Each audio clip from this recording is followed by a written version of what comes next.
Hello दोस्तों, कैसे हैं आप सब। मैं हूं आप सबका भाई मुबारक राही। दोस्तों, इंग्लिश टू उर्दू, उर्दू से अंग्रेज़ी, वीडियो नंबर 7 लेकर के आपके सामने हाजिर हुआ हूं। दोस्तों, राही इन्फॉर्मेटिव चैनल पर आप सभी दोस्तों का पुरजोर इस्तकबाल है, खैर मकदम है, स्वागत है। दोस्तों, इससे पहले उर्दू से अंग्रेज़ी के 6 वीडियोज़ अपलोड हो चुकी हैं। अगर आप लोगों ने नहीं देखा है तो उन्हें ज़रूर देखें, उनसे इस्तिफ़ादा हासिल करें। दोस्तों, ये आप सभी के सिलेबस के लिए कहीं ना कहीं पे ज़रूर है, और चूँकि बहुत बड़ा प्लेटफार्म है, मैं पहले भी कह चुका हूँ, इंग्लिश से अगर ट्रांसलेट करना है तो खैर मैं कोशिश ये करता हूँ कि जो यूज़लेबल वर्ड मीनिंग हो या फिर जुमले सेंटेंसेस हो, पहले उन्हें याद कर लिया जाए। उसके बाद जो है कि जिस तरह से एग्ज़ाम का डेट निकलता है उसी तरह से फिर उसका जो है कि ग्रामर, टेंस या फिर मुकम्मल इंग्लिश ग्रामर को पढ़ाया जाए। चलिए खैर दोस्तों, शुरू करते हैं, वीडियो लंबा ना करते हुए चलिए शुरू करते हैं दोस्तों। ठीक है, नंबर 1 पर दोस्तों आप देख रहे हैं एक उर्दू जुमला है जिसमें है कि सीखते रहो, बढ़ते रहो। ये काफ़ी मोटिवेशन आप समझ के लिए हो सकता है और इसको याद भी रखें। सीखते रहो, बढ़ते रहो, इसके लिए इंग्लिश है keep learning, keep growing. Keep learning, keep growing, याद रखिएगा, सीखते रहो और बढ़ते रहो। और नंबर 2 पर दोस्तों है वह बिल्कुल बेकार है। कोई आलसी है, कोई बेकार है, कोई सुस्त है, आप कह सकते हैं अपने फ्रेंड के बारे में, यार ये तो बहुत बेकार है, तो वो बिल्कुल बेकार है। He is good for nothing, he is good for nothing.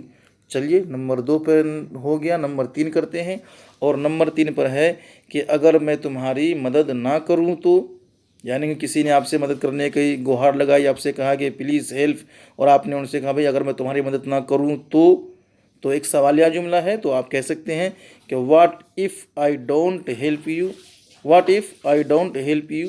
ठीक है, तो इसी तरह से नंबर 4 पर है कि उसके कमरे में किताबें ही किताबें हैं। बहुत पढ़े लिखे लोग होते हैं, जो वकील से लोग हैं, जो वकील हैं, जो एडवोकेट्स होते हैं, उनके पास किताबें किताबें होती हैं, लाइब्रेरीज मौजूद होते हैं, तो खैर कह सकते हैं उनके उसके कमरे में किताबें ही किताबें हैं। There is nothing but books in his room, there is nothing but books in his room. और नंबर 5 पर दोस्तों कुछ इस तरह के सेंटेंस है कि मोटरसाइकिल होने के बावजूद वो दफ्तर पैदल जाता है। होता है 10 दोस्तों में एक दोस्त ऐसा भी होता है जो अपनी गाड़ी को कुछ प्रॉब्लम की वजह से, या यूँ कहिए कि अपनी गाड़ी अच्छी होने की वजह से घर छोड़कर पैदल जाता है, घर नज़दीक होने की वजह से। खैर ये तो सेंटेंस है। तो मोटरसाइकिल होने के बावजूद वो दफ्तर पैदल जाता है, इनके जो है कि इंग्लिश है, उस उर्दू का इंग्लिश। तो in spite of having a bike he goes to office on food. ठीक है दोस्तों, याद रखिएगा, यहाँ स्पेलिंग मिस्टेक है, फूड होना चाहिए। चलिए खैर, डी आया हुआ है। तो नंबर 6 पर है, और ध्यान दीजिएगा, आप जिस तरह से पढ़ाते हैं अच्छा लगता है। आप जिस तरह से पढ़ाते हैं अच्छा लगता है, तो है I like the way you teach, I like the way you teach. और नंबर 7 पर है कि वो घर बनाते हैं, तो इसके लिए कह सकते हैं आप दे कंस्ट्रक्ट होम, दे कंस्ट्रक्ट होम। और इसी तरह से नंबर 7 पर है कि कुल नुकसान कितना हुआ, कुल नुकसान कितना हुआ। तो इसके लिए आप कह सकते हैं what is the total deficit, what is the total deficit. और नंबर 8 पर है कि तुम्हें नज़र लग जाएगी। बच्चों से भी कहते हैं बेटा बाहर ना फिरा करो, नज़र लग जाएगी। किसी से भी कह सकते हैं, या अपनी महबूबा को भी कहते हैं कि भाई इतना बन ठन कर बाहर ना निकला करो, तो तुम्हें नज़र लग जाएगी। इसके लिए है evil eyes will cast their shadow on you.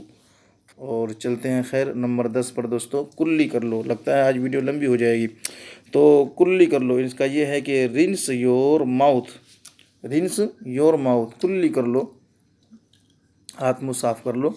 तो 11 नंबर में है कि मैं आपको फ़ोन करने ही वाला था। तो ये आपस की बातचीत है, आप भी बोलते हैं I was just to call you, I was just to call you. और इसी तरह से है कि 12 नंबर पे रेलगाड़ी आने ही वाली है। आप स्टेशन पे हैं और किसी को कोई जानकारी मांग रहा है, आप जानकारी दे रहे हैं, तो कह सकते हैं कि रेलगाड़ी आने ही वाली है। तो the train is just to arrive, the train is just to arrive. और है कि वह पियक्कड़ है, ये 13 नंबर का है। तो वह पियक्कड़ है, जो शराब पीते हैं उसे पियक्कड़ कहते हैं, तो वह पियक्कड़ है। इसके लिए आप कह सकते हैं he is Bibulus, he is Bibulus. और इसी तरह से दोस्तों 14 नंबर पे है कि तुम भुलक्कड़ हो। क्या? तुम भुलक्कड़ हो। यू आर ओब्लीवियस, यू आर ओब्लीवियस, तुम भुलक्कड़ हो। और ओब्लीवियस समझ में आ गया आपको, तो नंबर 15 का देखते हैं। और नंबर 15 में दोस्तों है कि मैं पढ़ाई से ऊब गया हूँ, थक गया हूँ, बेजार हो गया हूँ। तो इस तरह कहते हैं मैं पढ़ाई से ऊब गया हूँ। तो I am fed up with study, I am fed up with study, और I am fed up with study. तो दोस्तों ये है 15 सेंटेंस आप सभी के लिए, जो रोज़ाना के तौर पर मैं आपके सामने पेश करता हूँ, और ये सबक की तरह से, ताकि इन्हें आप लर्निंग करके 24 घंटे में रट के बोल चाल के इन्हें याद कर लें, तो आपके लिए यूज़फुल हो। तो दोस्तों बहुत बहुत शुक्रिया आप सभी को वीडियो देखने के लिए। अगर नए हैं तो सब्सक्राइब करें, अगर पुराने हैं तो दोस्तों लाइक शेयर ज़रूर करें, और किसी भी इम्तिहान के एग्ज़ाम की तैयारी के लिए हमारे इस चैनल पर बने रहें। तो दोस्तों दीजिए हमें इजाज़त। अल्लाह हाफिज़।